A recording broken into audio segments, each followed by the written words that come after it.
Thanks for joining us at the Business Growth Cafe, where each week we select from a menu of topics for a focused discussion with an industry expert to provide insights that can impact your business's growth. With your host, Angelo Ponzi. I am Angelo Ponzi, your host here at the Business Growth Cafe, and thank you for joining us.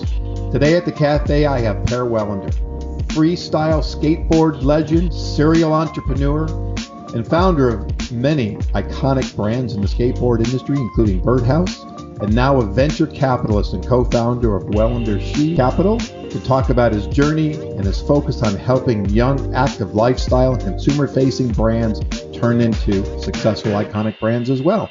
Per, welcome. Thanks for having me. Yeah, absolutely.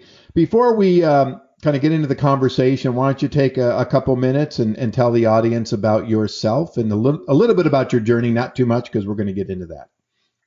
Yeah, absolutely. So I'm born and raised in Sweden and came over when I was 18 to ride a skateboard, really. And I got so hooked on it. I was taken care of by some very nice skaters back then to kind of letting me sleep on the floor and get some scrap food. And then it propelled into me making a call to my parents saying I'm not coming back to Sweden. And I've pretty much been here my whole adult life. And it turned into a 10-year pro career or so. I had a couple of stints in Hollywood, which was fun.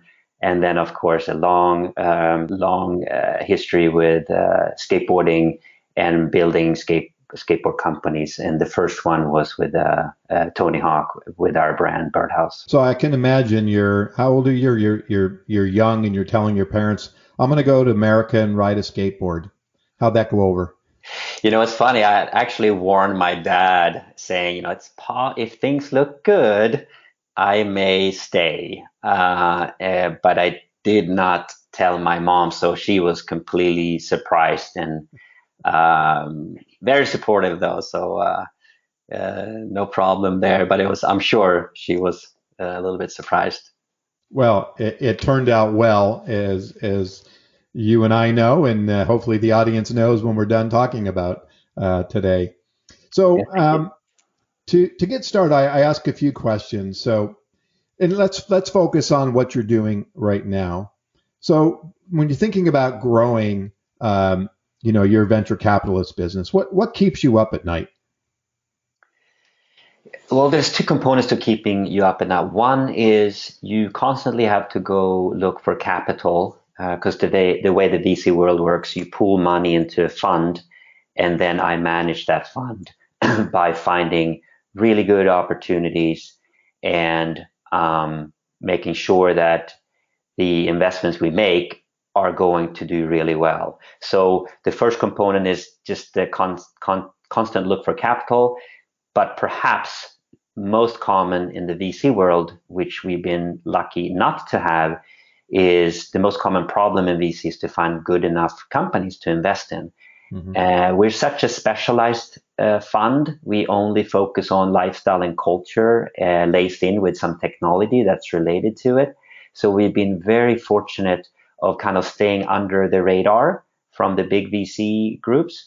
And also we have, fortunately, a really good group of investors, mostly from the creative industries, and advisors, all of them pretty much brand builders and from the creative industries. So they really understand the power of storytelling and building brands, which is, of course, my operational background, all those 25 years building companies. So in a nutshell, it's about finding enough capital to understand the power of what we can offer, because it's not the typical VC thing that may go, 20x on the investment. Some of these take a little bit longer to build, but we also believe it's a little bit more fun. It's a little bit more practical. It's a little bit more relatable to the companies we invest in. Okay, fantastic. So next question then is, what is the best business advice you've ever given and or received, if it's different? The best advice I've been given is, what are you going to do today? It's the practical approach from a college professor at UCLA. Yes, but what are you going to do today? So that's the best advice I've ever been given, not just to keep thinking and dreaming. You got to do something to reach those dreams. So that's probably the best advice that's been given. And the advice that I usually give to people that ask for career help or ideas where they can look for ways to enhance or advance their professional career, I usually say join Toastmasters or take a sales course. And the reason I say that, some people, they kind of frown on that. It's like, I'm not going to take a sales course. I'm not the salesman. But I said, it's so competitive out there. And if you compare two equally good engineers, for example, if one engineer is better at articulating and selling what he's good at, he's more likely going to have a better professional career, at least from the compensation perspective. So that's probably the number one advice I ask for people that are a little bit younger and look to advance their careers, because it's one thing to have it in your head, but it's another thing to present that idea in a good, simple, crystallized, distilled manner. Okay, fantastic. And my last question before we jump into the actual discussion: if your journey as a business owner and entrepreneur was a book, what would the title of the book be? That's a good one. I have to think about that. To me, it would just be go for it. You got to go for it. Okay. And I can see that makes sense. And you know, from what I know of you, I mean, you went for it. That was many years ago. And so that's perfect. That makes a lot of sense. So I have to back one question. You mentioned my stint in Hollywood. So what, I don't know this. So tell me about it. Well, when I first came here, my friend Bob Schmelzer and I, another freestyle skateboarder, we would go up to Venice Beach Boardwalk and perform. So we would gather a crowd, say, hey, come on, check out skateboarding. And we would skate together for a few minutes, and we would put out a hat. And of course, the idea was you would hope that people put in a few quarters and $1 here and there, which they did. And then one day there was a business card in there, and it was from the producer of Back to the Future. Oh, wow. And of course, a movie with a title before it's made means nothing. So like, oh, okay, that sounds good. So 35 years later, I still very pleased to say that I do get a royalty check in the mail. All right, so that was the stint in Hollywood. I was the stuntman skateboarder for Michael J. Fox in the movie Back to the Future. So that was the stint in Hollywood. wow. And I did one more, which was more of a cult movie. And the movie is called Thrashin'. And the funny part there is I actually play myself, and I got to say, which I found really fun. So I'm reading the line that I was supposed to say. And the line said something like, Vato Loco Man. And I said to the director, look at me. Do I look like I'm a white guy? You know, I can't be legit and say Vato Loco Man. So I said, why don't I just say something in Swedish? And I did. There was like a expression to Josh Brolin, which of course now is a big star. I'm sure he's probably embarrassed of being in Thrashin', but it was a great, cool cult movie, and it was a lot of fun to be part of it. Wow. Well, I'm gonna have to go back, and you know, Back to the Future is one of my favorites. So I'm gonna have to go back now and look at all the skateboarding scenes and know that it was you. Yeah. I love that. I had no idea. You realize, I was looking this up, that and I'm not going to get the exact number, but you and I have now known each other, which is crazy, like 12 to 15 years. Yeah, that's right. Yeah, it's been a long time, which is really nice, you know? Yeah.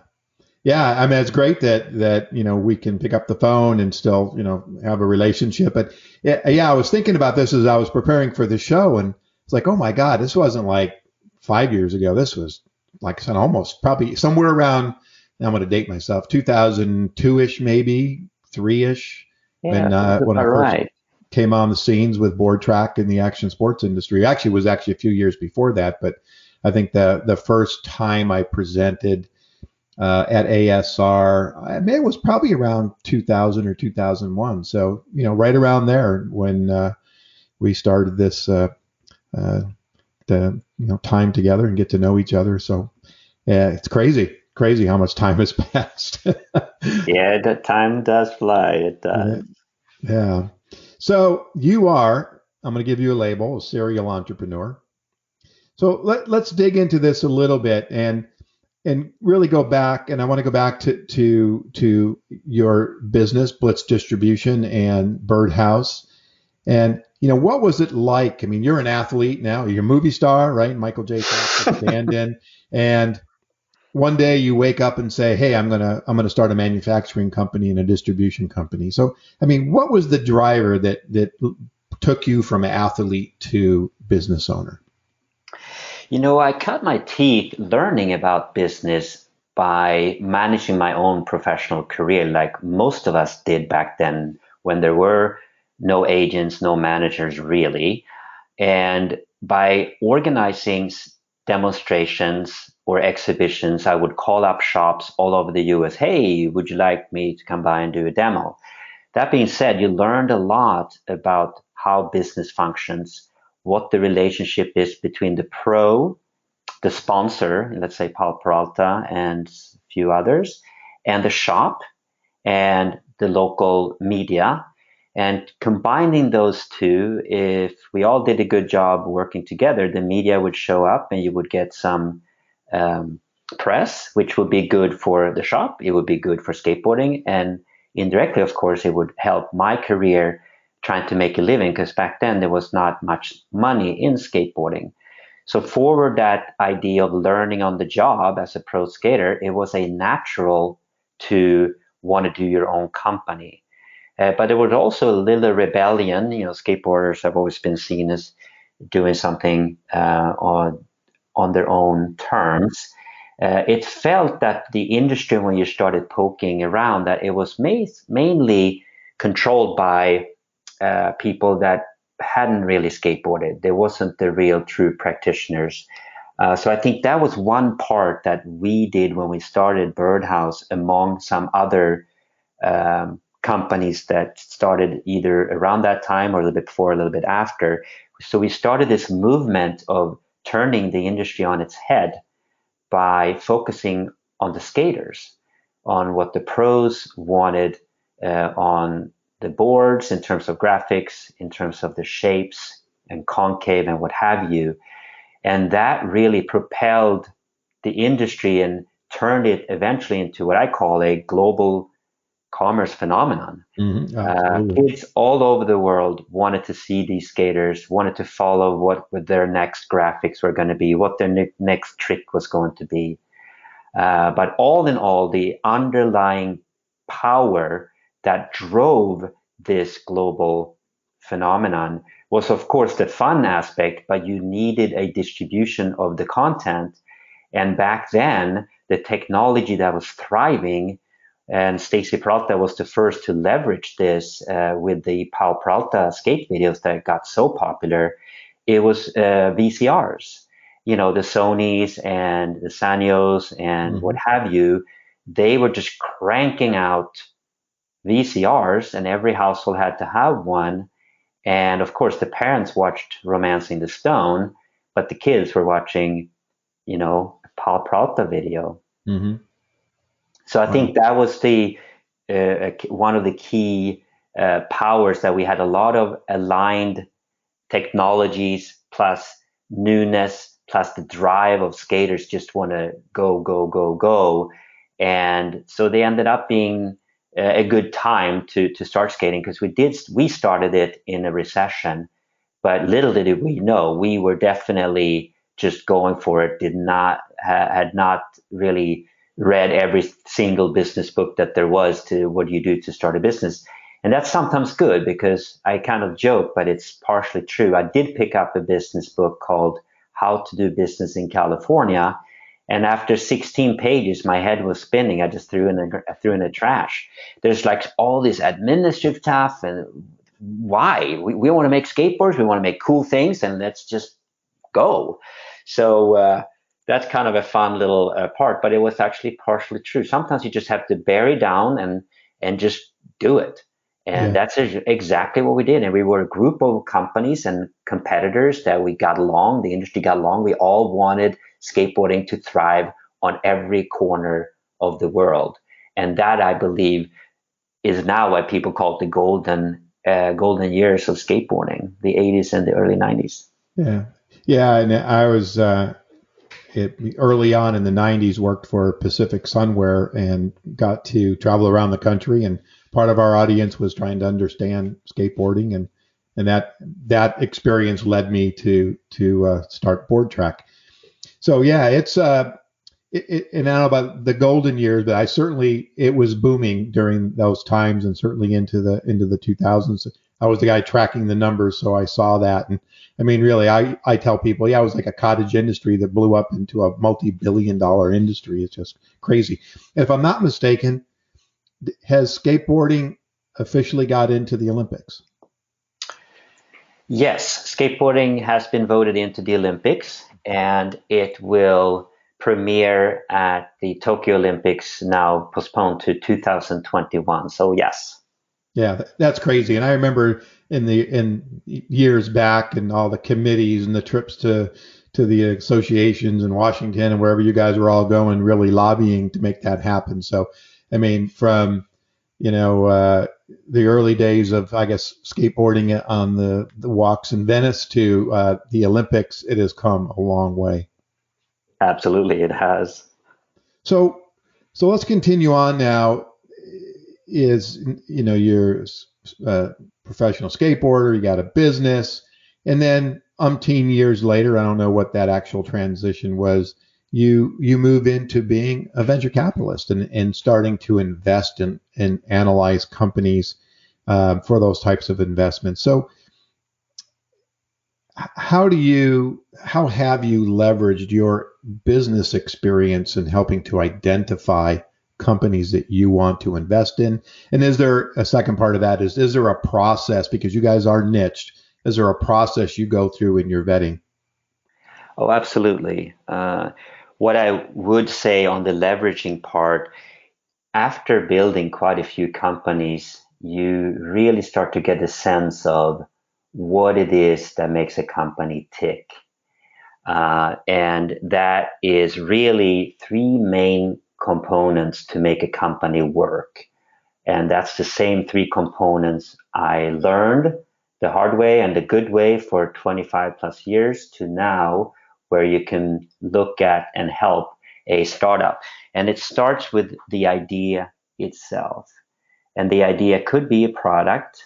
The idea, of course, could be a service. Is the idea really, really, really good?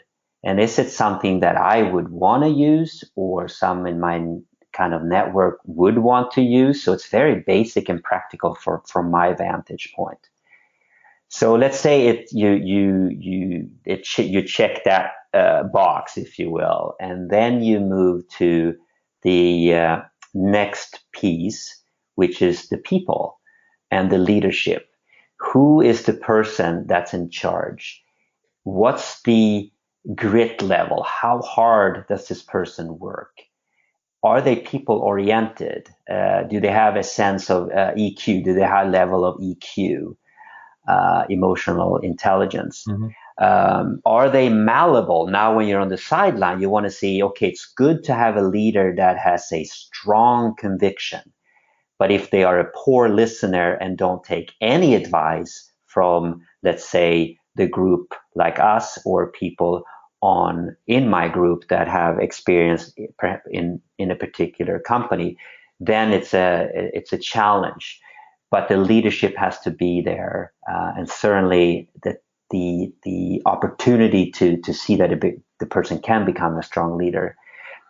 But the absolute most important part is part 3, and it's what I call movement.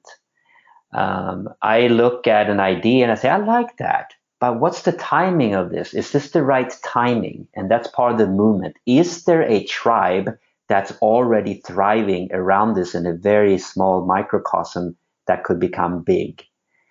Or is it something that we can come in as a VC and help propel this movement? And that movement, if you want to use a kind of a fancy word, it's crowd marketing. Mm-hmm. You want to get people to get so excited about what it is that this company and group of companies are doing that they want to share it with the next person. And when you look up the internet to find out what the number one reason is for companies failing or being successful, probably a nicer way to put it, they almost allocate 50% on timing. And that is one of the strengths that we have, and I believe we've been able to demonstrate in the first fund here. We have an extraordinary luck, skill of seeing in murky waters. We know how to look for those cool new ideas. If there was clear water, which then anybody could find these gems, but the murky waters is where it's hard to find. And that, I believe, is our strength. And being based in Los Angeles and having also access to capital in Australia. My partner lives in Australia. He's born and raised in China, lives in Sydney now. We feel we can pool funding, and many of the companies we will find out about from right here in LA area. Some are based here, but LA is such a epicenter for emerging trends, and certainly the epicenter to make trends go global. So we feel that is something that's very powerful with being based here, having this fund that focuses on lifestyle, culture, and some technology. It's perfect to be here. But in the end, it comes down to, number one, again, is the idea good? Number two, is this a strong leader that can build this company? And number three, is there movements around it, or can we help build a movement around it to answer that very difficult timing question where you have to look in that crystal ball and say, hey, what's going on now? What's going to go on in 2, 3, 4 years? Okay. Do you I've talked to some other venture groups, and sometimes the people within the group like yours actually get involved in the, kind of the management and the running of some of these companies. And I'm going to assume you guys do not, because you're also part of your equation is making sure that there is good leadership in the companies that you invest in. But do you? To answer that in a best way would be, our focus has been to invest in fewer companies and go a little bit deeper, although we are a micro VC fund. And with that, it allows us to be available for the leaders and the managers of the company. And some companies ask of our help more than others.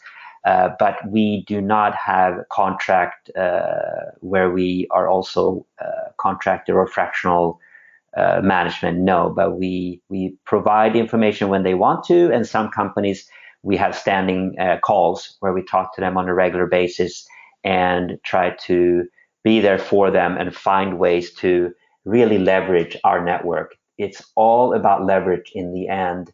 Where can we leverage to help this company propel? Mm-hmm. And then down the line, what's going to make this company valuable for either an exit for my investors and valuable for the founders that may at some point either want to take some chips off the table or entirely be acquired by a larger company, and in some cases continue running it.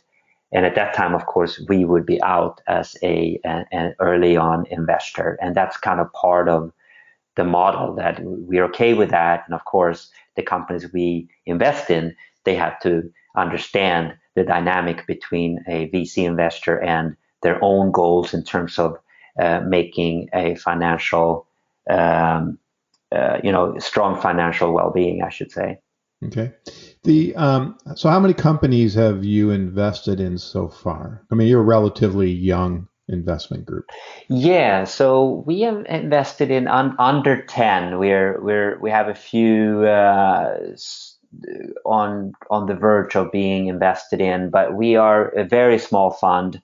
But it allows us, a little bit more time to go into being helpful to the management, really.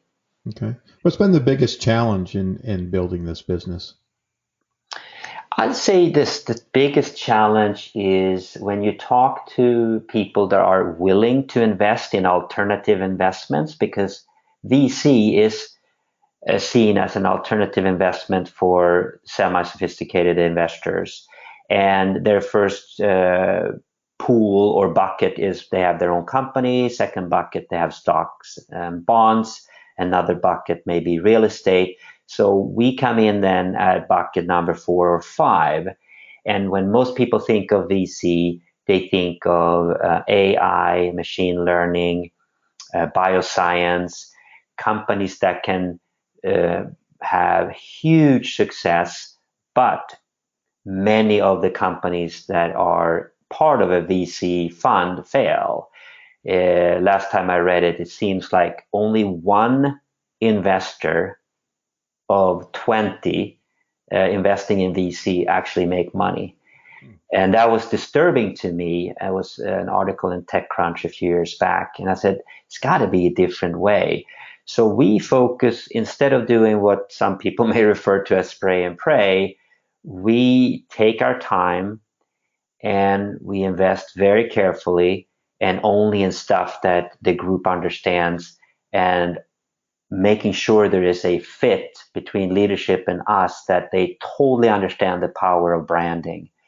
The value of brand on a balance sheet and the value of brand to get strategic partnerships can be so powerful and even create a stronger sustainable advantage compared to even an IP, because most companies that are in the world of IP, in the tech world, there are workarounds, whether it's software or what have you. Mm-hmm. It's a lot harder to say, yeah, I'm going to be the next Apple. Of course, they are a design house and now also software company. But the nurturing of branding for Apple is the pinnacle of branding. And you can do that on a much smaller scale, on much smaller companies, and have a success in niche for sure. And that's kind of our thinking and our approach to investing. So the hardest part has been to convince investors that this is something that's going to be viable.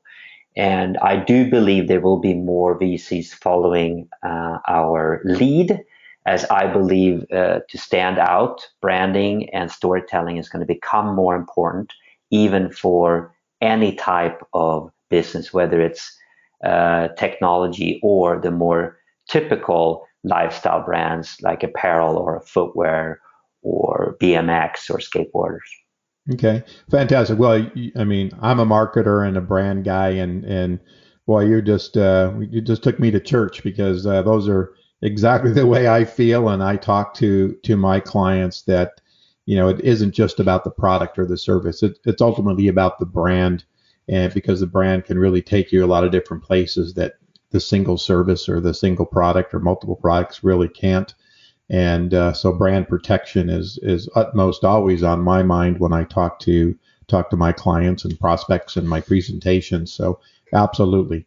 So we are coming down to the end, but you just made an announcement about a new partnership with another firm. I think it's called Swell Capital, to start a new investment fund. And I saw on your press release, I mean, you got a cast of thousands, or at least an elite cast of advisors that I saw, and I know some of them.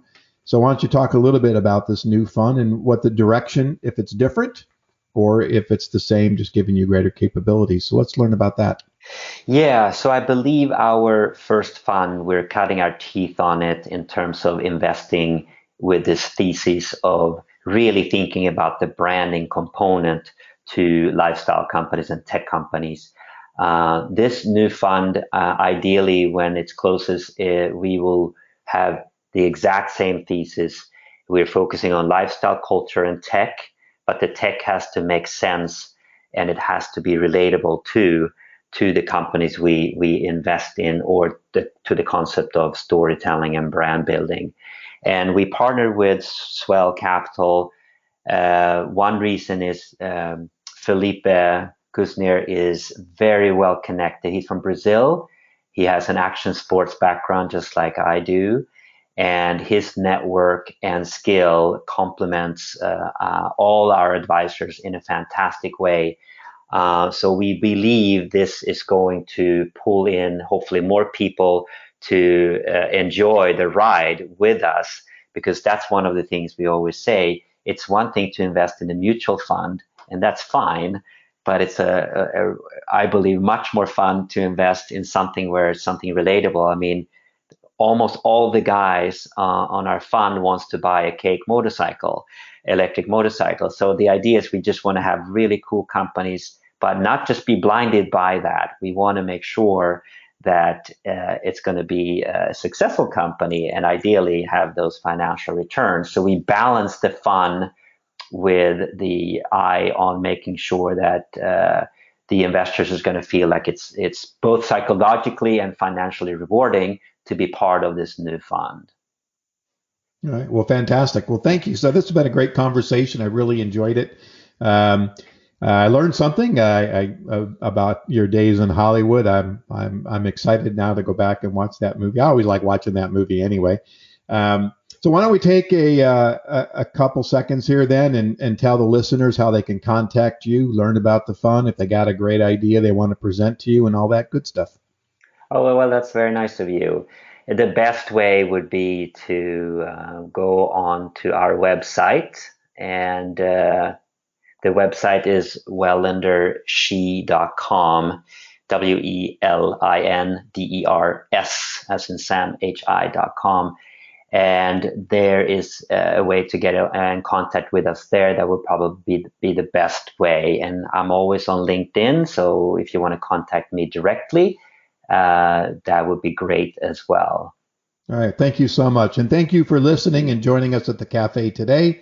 You can find out more about me, read my blogs, or view my show videos, or sign up to receive future information at theponzigroup.com, or certainly connect with me on LinkedIn. And if your business is ready for growth and you need a CMO, but you're not quite ready for a full-time person yet, connect with me. I'd welcome the opportunity to explore the benefits of using a fractional CMO. And lastly, please subscribe to this show. And if you're already a subscriber, I encourage you to let others know about it so they can enjoy the great content like you heard today from Per. You can go to thebusinessgrowthcafe.com, my website, or any major podcast platform. Join me next week for lunch at the Business Growth Cafe.